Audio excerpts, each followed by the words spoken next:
maybe it's time for other symbols about what Pennsylvania is and should be.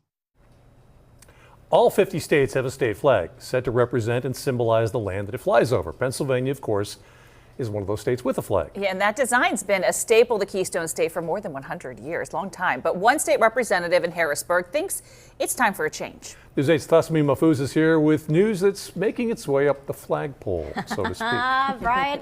All right, so the current flag represents the state's agriculture and commerce, and this coat of arms that you see right here. So in all, you can see we've got a ship, we've got wheat sheaves, a plow, a wreath of corn. We've also got an olive, we've got 2 black horses right there in harness, and also inscribed on the flag are the words. See, we have virtue, liberty, and independence, which, by the way, if you didn't know, that's our state motto. Changes to state flags can often be influenced by cultural, political, or historical factors, but for the state representative who's putting up a new bill, it comes down to one thing. Take a listen. It's an opportunity to brand ourselves, to talk about what the future could be.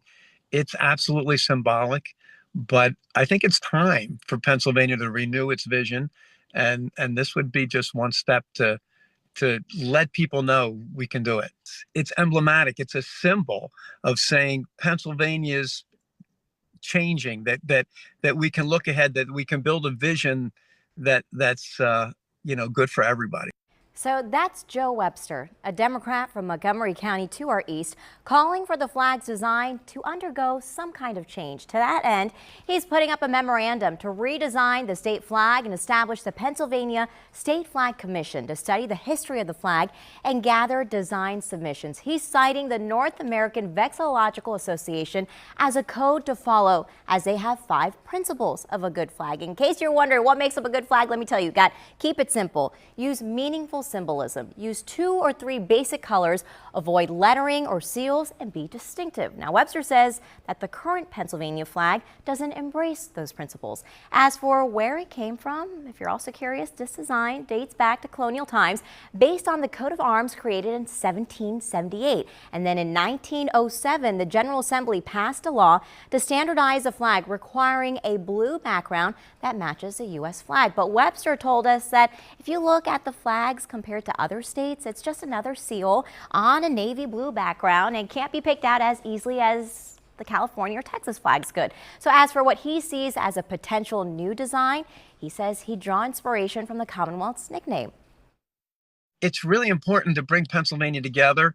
So I think historically we're the Keystone State, and probably the Keystone has to be there to implicate how important Pennsylvania is to the nation.